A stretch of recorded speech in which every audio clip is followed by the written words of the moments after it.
любиш електричні тіні, їх контури чіпкі й повні лінії, скривають правду, ніжність і уклін твоїх думок у світ чужих колін. Кохаєш білосірі тіні, що пливуть у грозах й хмарній піні, де можна чесним без довіри не ховати сонячної шкіри. Серед затінку підпірних стін їх чуєш дужий, але хриплий дзвін, допоки ти чека на нього, вони трима на дух могутнього. Спогад, наче оберемок снів, опісля танцю жмут посеред днів, де ти, уся закохана, і він не зводив жадний погляд, пестив, хотів.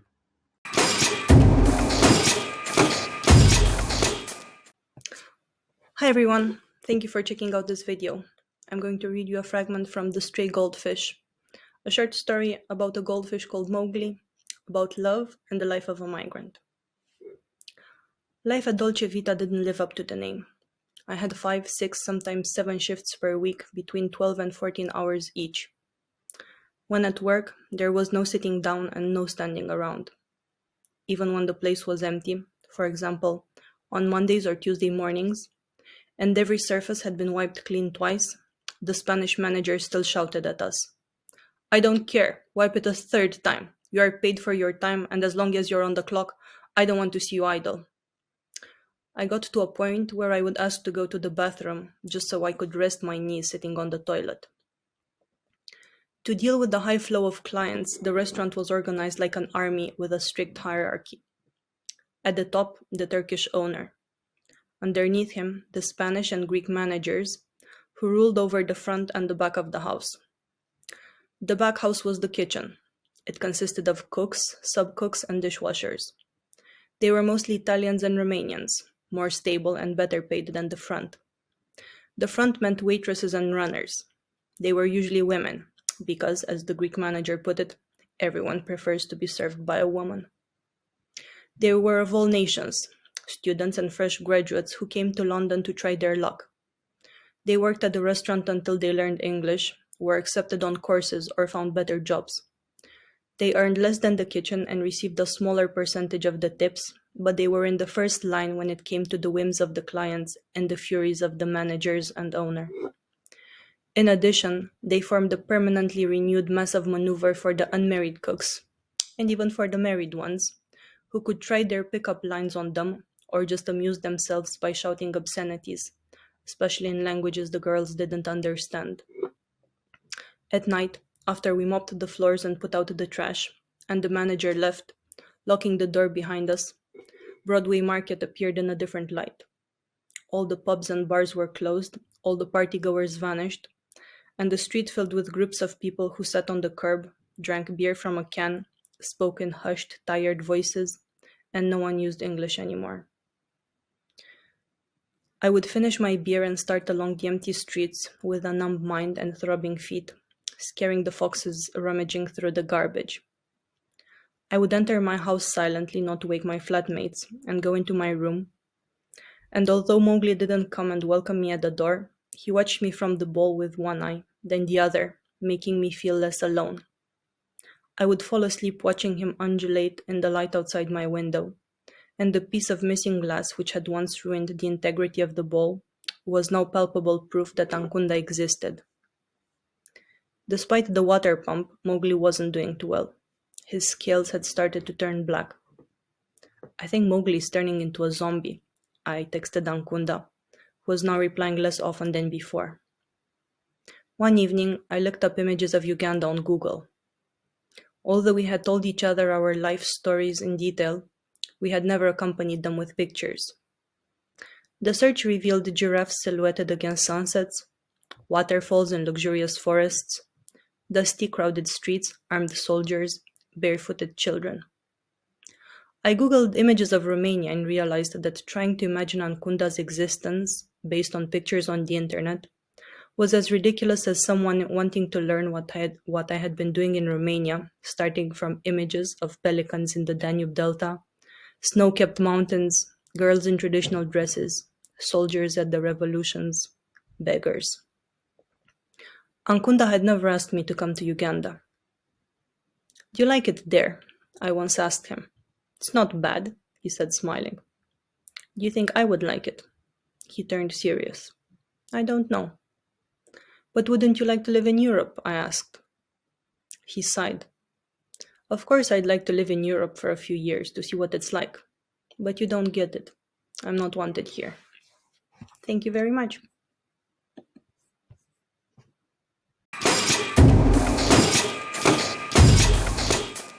Le prix à payer. Welkom, goedenavond bij wissel 1072.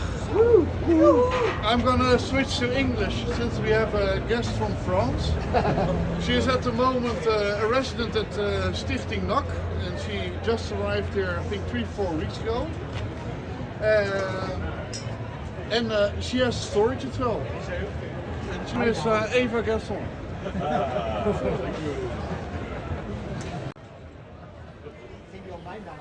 3 heures du matin. 10 avril 2022. Quelque part dans Rotterdam Sud. Je suis partie dans le mauvais sens et je me suis perdue. Je n'avais plus de batterie sur mon téléphone. Je me souviens d'une forêt, de rues immenses, du port, puis du périph'. J'ai marché pendant au moins 3 heures.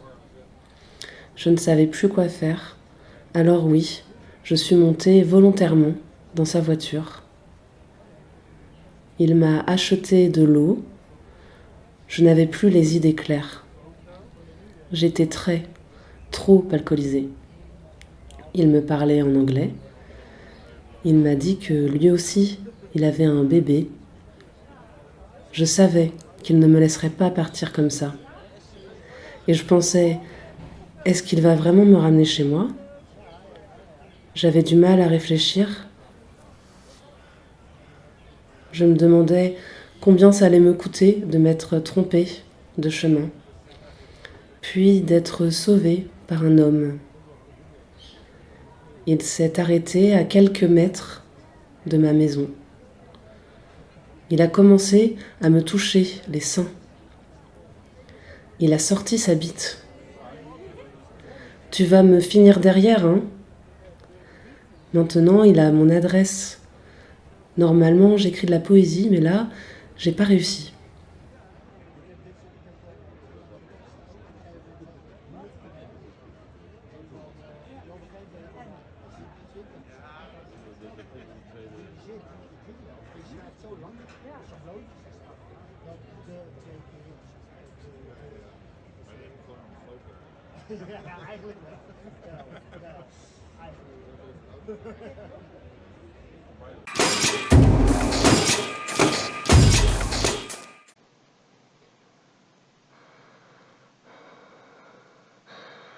Pain.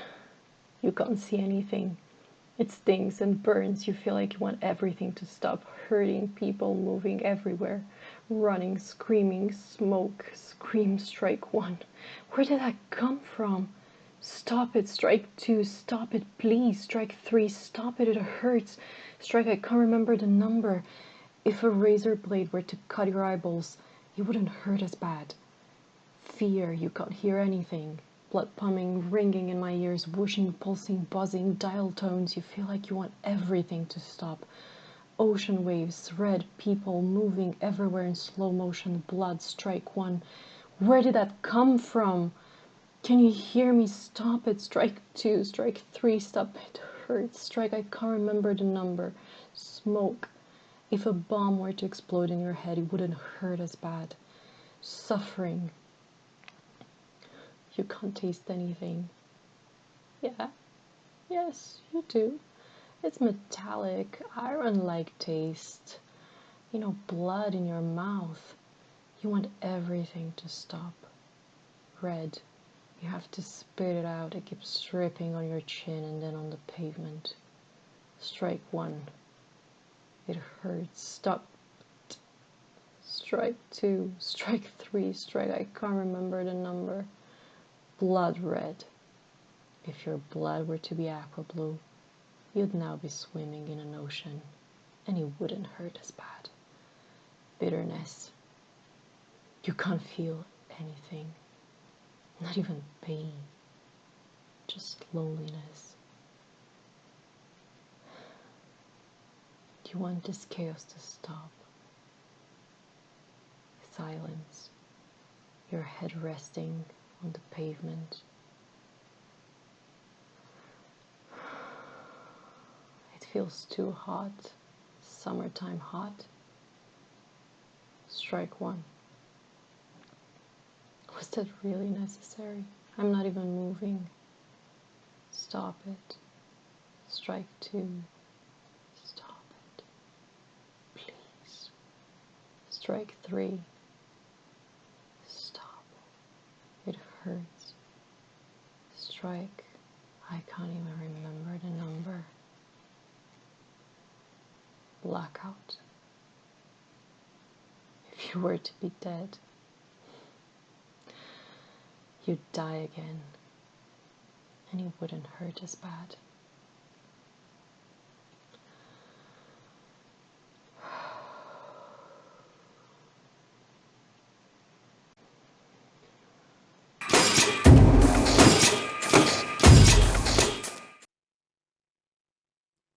I'm waiting you in the station. When do you want to come? If you want to come.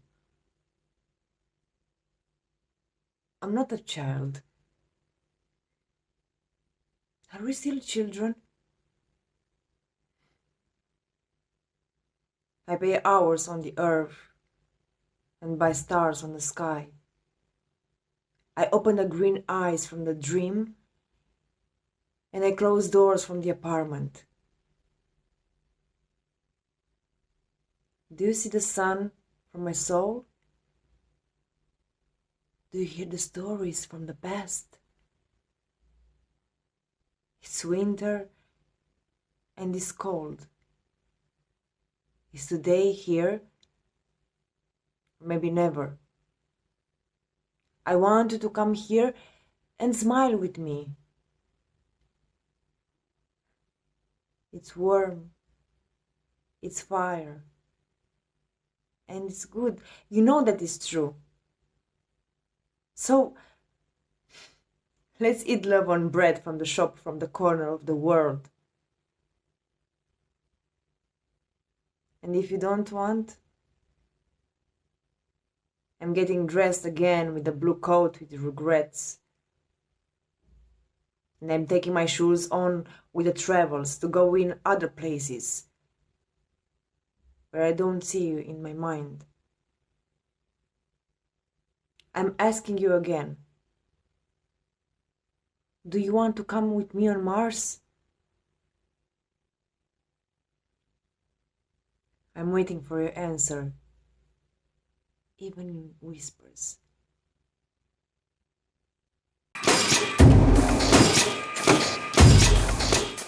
Don't regret. Never regret. So you would never wish you were here and not there, that you could have done something and you did not. You didn't because you couldn't. Papa kept telling me that. You can forget everything as you wish. Don't listen to advice. That is also wisdom. Not being brave, being good, but fixing the toilet. God, so that I could sow, plow. A tree would be just a tree. No idiotic wondering what the hell it grows for. What does it mean that you are alive? What are the plans for? Why are you yourself and not someone else? Is the soul a community of atoms? He kept saying it. My father was an inventor.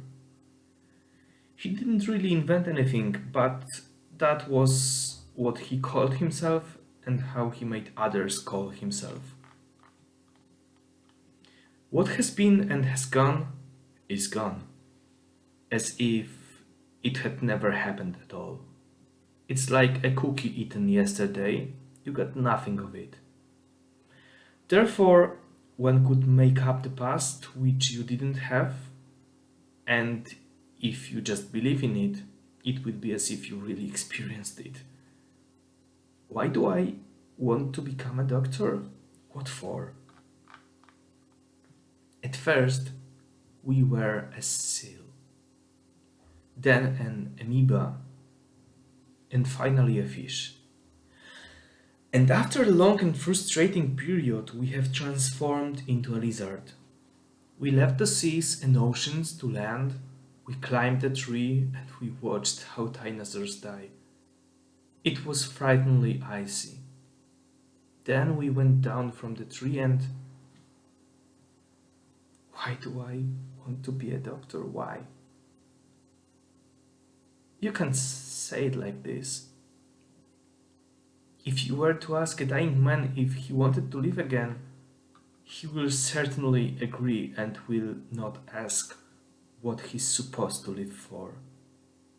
That's why I started working in a sanatorium, to break out this numbness. Balzac, a hypomaniac psychopath. Baudelaire, hysterical. Chopin, neurasthenic. Dante, schizoid. Goethe, alcoholic. Herderlin, schizophrenic. Pronto, é mês de orgulho, mês de parada e de corpo manifesto. Ou é mês de choro insoluço, de ficar parado e de grande retrocesso. Eu beijei uma mulher, virei pornografia ao vivo com direito a piropos, aplausos e assobios. Beijei uma mulher, num meio segundo esquivo para fugir ao assédio disfarçado de elogio. Beijei uma mulher, disseram que era pecado, mas que pode ser curado. Beijei uma mulher, perguntaram porquê, se também gostas de homens, para que complicar? Beijei uma mulher, tentei só ser eu, mas as palavras consomem e doem mesmo que eu tente ignorar, pois é fufa, sapata, confusa, promíscuo, desperdício. Tentei só ser eu, mas existe o isolamento, a solidão, a depressão e o sacrifício. A luta é difícil, mas propícia a benefício, se ainda existe quem não sai do armário porque é contrário à exclusão. Sociedade vira discriminação, família passa a expulsão e escola a rejeição. Trabalhos é demissão, contratos é rescisão, casamento diz proibição. E a adoção traduz em negação à sua legalização. Para muitos ainda há prisão e condenação à execução, homicídios e muitos tipos de agressão, suicídios por falta de compreensão. Por isso não é mês de real nem de parada. Eu sou uma privilegiada porque metade de mim nunca é condenada nem julgada. Namoro com um homem com quem posso vir a ser casada, por isso ninguém quer saber se por uma mulher eu já estive apaixonada. Shhh, cala-te e está calada. Até Augusta chora, e todos os que vieram embora dos seus países em busca de liberdade procuram agora ser felizes numa outra cidade, porque quem sabe, mais tarde, o que vai ser daqui se isto der para o torto. Se há quem pense, mais vale morto do que gay. Eu sei, causa desconforto a violência por desporto, mas faz-te confusão, desligas a televisão e no dia da eleição, a fila é longa e faz um calorão. Não assistas, nem desistas, não aceites, nem nos rejeites, porque eu não estou a falar de orientação sexual, eu estou a pedir uma legislação menos desigual. Porque eu existo, então insisto, é mês de orgulho, então eu amo, eu luto e eu resisto.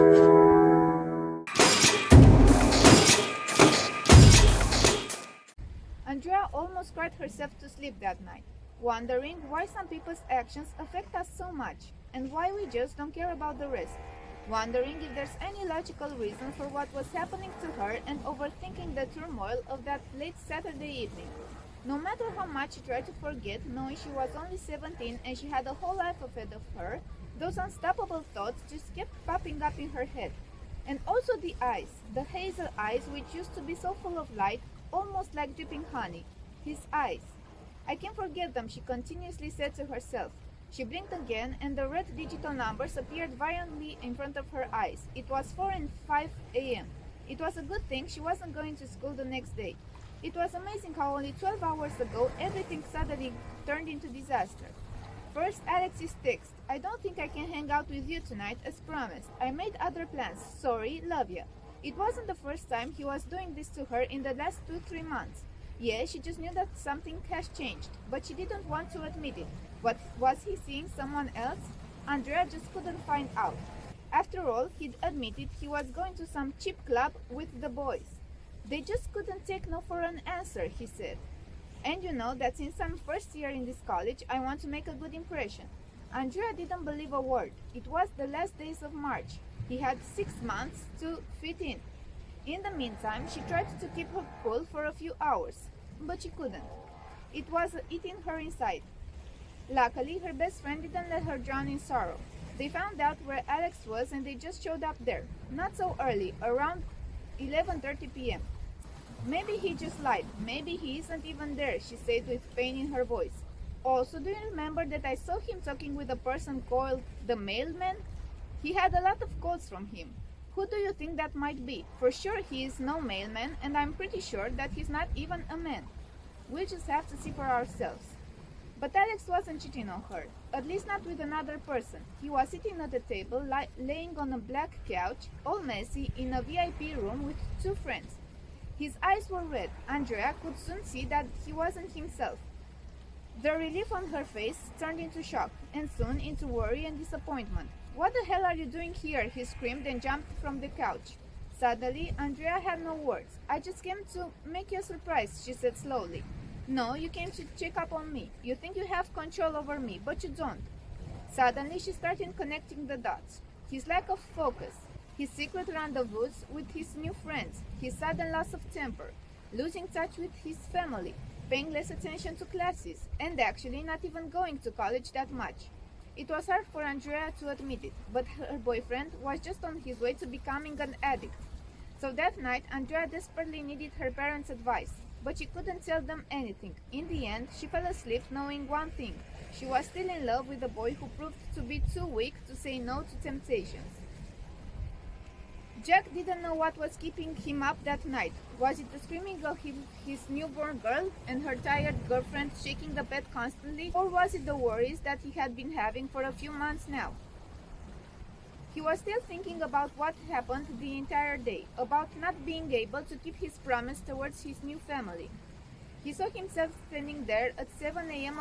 in front of his boss's door, preparing his speech, telling him that he couldn't do this anymore, that he was already 35, that he had a daughter, so everything changed.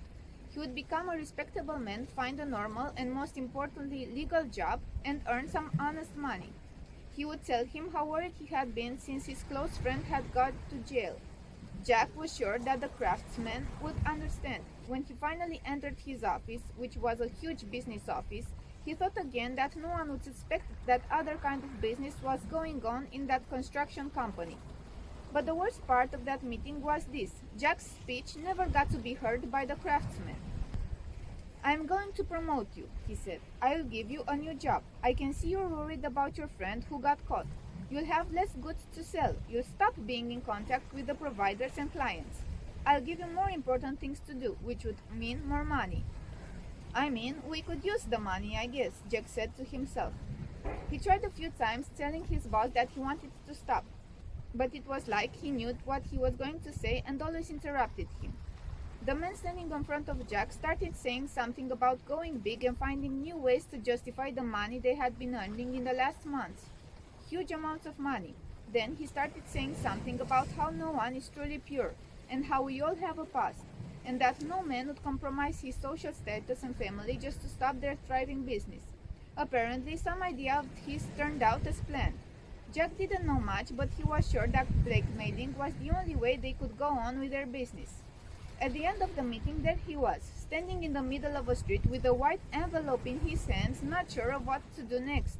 He couldn't understand how none of his plans worked out that morning. Later that night, Jack arrived home at 1 a.m. after meeting some group of college students and giving them some pills. It was even harder quitting his job after seeing the money he had earned in one day only. He knew the craftsman was a terrible man, but that he would always keep his promises, and he didn't fail this time either. Tony couldn't close one eye that night. He was tormented inside. Every time he blinked, he saw himself laying in bed with a stranger. The shame and guilt he was feeling would drive him to madness. It was a good thing he wasn't going to the job the next day. Suddenly, his eyes turned to his wife. She was so tired, so she easily fell asleep. Oh, if she knew. But that would destroy her. That would destroy their daughter, their family, their life. Tony also feared that somebody else had seen the little video before he did. Oh, how I wish I had the peace that I had 24 hours ago, before discovering that package. The first thing he did was ask his secretary who left it there. Usually he knew she could trust her, but one can never know for sure. I don't know, sir. I received it from a man. He was calling himself the mailman. Actually, I almost called the security when I first saw him. I asked him his name, but he said he didn't want to mention it. He only said that the package was from a friend of yours and that you had been waiting for it. If he was being honest to himself, Tony would have admitted that he had a hunch. He entered the office and opened the envelope. There was a note and a stick. The note was written on the computer. Hi, Mr. President. I hope you like my little gift. It's always nice to remember the pleasurable moments of life. As you know, I like to keep it short and to the point, so after you see this sweet video, you'll have two options. 1. You will let us transfer the money as we please, and 2. You will interfere with our business and your wife will receive a copy of it. Have a great day. Tony's hands were shaking. He went straight to the door of his office and locked it, telling his secretary not to be disturbed in the following 30 minutes. He couldn't remember how he had connected the stick to the computer and how the video started. But there he was, 1 month ago, pretty drunk, seduced by a young lady he encountered after a business conference at a hotel away from his town. Everything was there, the entire night, even him waking up at 2 a.m. and leaving her there full of remorse. In the beginning, he had only one hope, that his face wouldn't be so visible, that he could hide, but that didn't happen. And now, when the time was already 3:59, while lying in bed, he couldn't help but think how he had always been faithful to his wife and kept himself away from temptations. How he was never a corrupt bank president, no matter how many opportunities he had. And now, because of one simple mistake, everything would be ruined.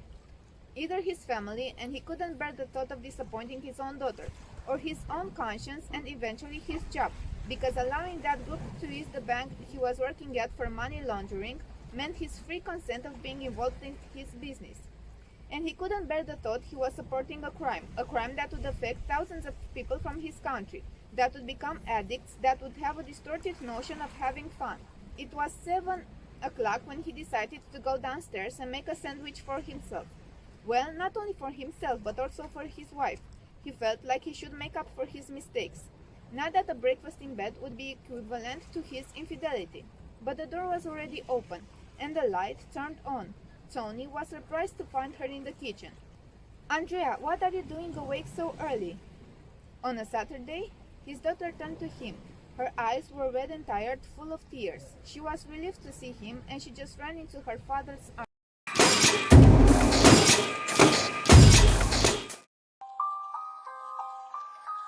Je veux vous parler de celle qui se dit fière malgré les complexes, malgré les menaces de mise à l'index que la société lui impose.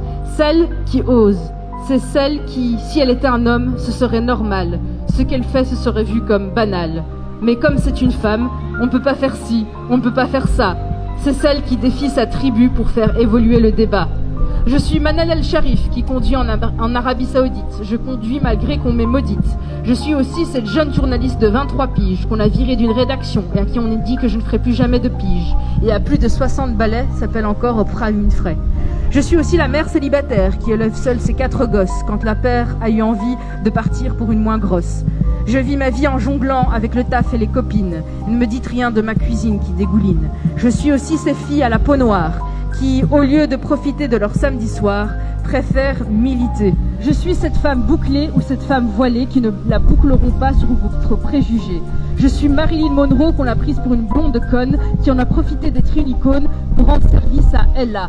Elle n'avait pas le droit de se produire sur scène, mais elle a ce je ne sais quoi que d'autres n'ont pas. Qui a pu devenir Ella Fitzgerald, Madame Jazz and Blues, qui a marqué l'histoire et les jaloux diront que c'était que pour le flouze. Je suis cette femme qui défie les misogynes à ceux qui lui collent la réputation d'indigne. Mais je peux être aussi cette femme qui a peur de se retrouver seule et qui accepte qu'on la cogne, la rabaisse, l'engueule, qui a un œil au beurre noir et essaie de s'en justifier en disant qu'elle est tombée dans les escaliers et en se mentant encore plus en se disant qu'il ne va plus recommencer et qui confond l'amour avec la dépendance affective. Ça aurait été bien de nous l'apprendre ça à l'école. Dur d'être une femme et dénoncer les actes infâmes ou les quotidiennes injustices, les mentalités qu'on trouve banales mais de l'ordre du vice. Mais on tente le tout pour le tout, un peu comme un coup de MeToo. On se disait qu'au début que ce ne serait qu'un simple hashtag.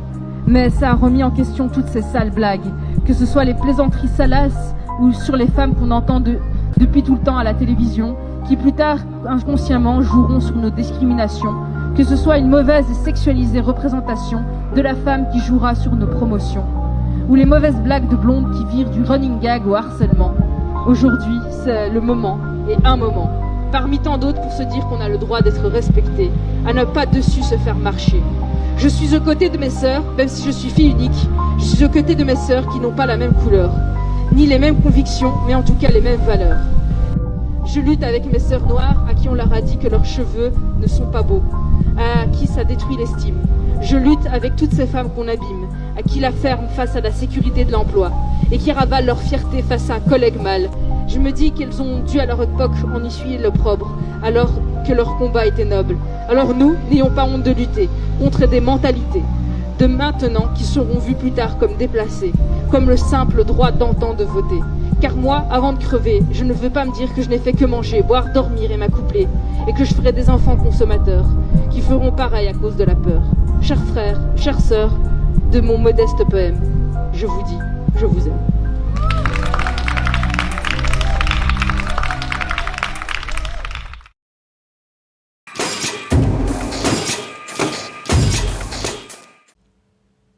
I stand before the mirror, hoping to receive the consolation of a semblance of recognition. I approach it tentatively, as one approaches a great revelation. I am convinced that this mirror is the last bastion of truth, for it is only in its reflective surface that I can see myself, divorced from my own projections. It must show me as I am, not as I believe myself to be. My gaze, however, meets only shards and cracks as my desire goes unfulfilled. I do not recognize this fractured figure, although I know all too well that it can only be my reflection. The mirror is in a state of perpetual degradation. Its integrity is continually perturbed by the daily tragedies and turmoils that otherwise leave their mark on everything that is man-made and hopelessly fragile. The closer I get to it, the better I am able to discern the fractures that snake across the planar face of the glass. They writhe, expand, and ripple out, and my image follows suit, becoming less and less of what I knew it was and hoped it would still be. And all I can wonder in response is how much my reflection must truly change before it is no longer mine, before it becomes another. How many fractures of the glass would this require? How much environmental trauma ought to take place so as to result in the absolute decomposition of my features, in the irrevocable and irrefutable divagation from the unblemished original?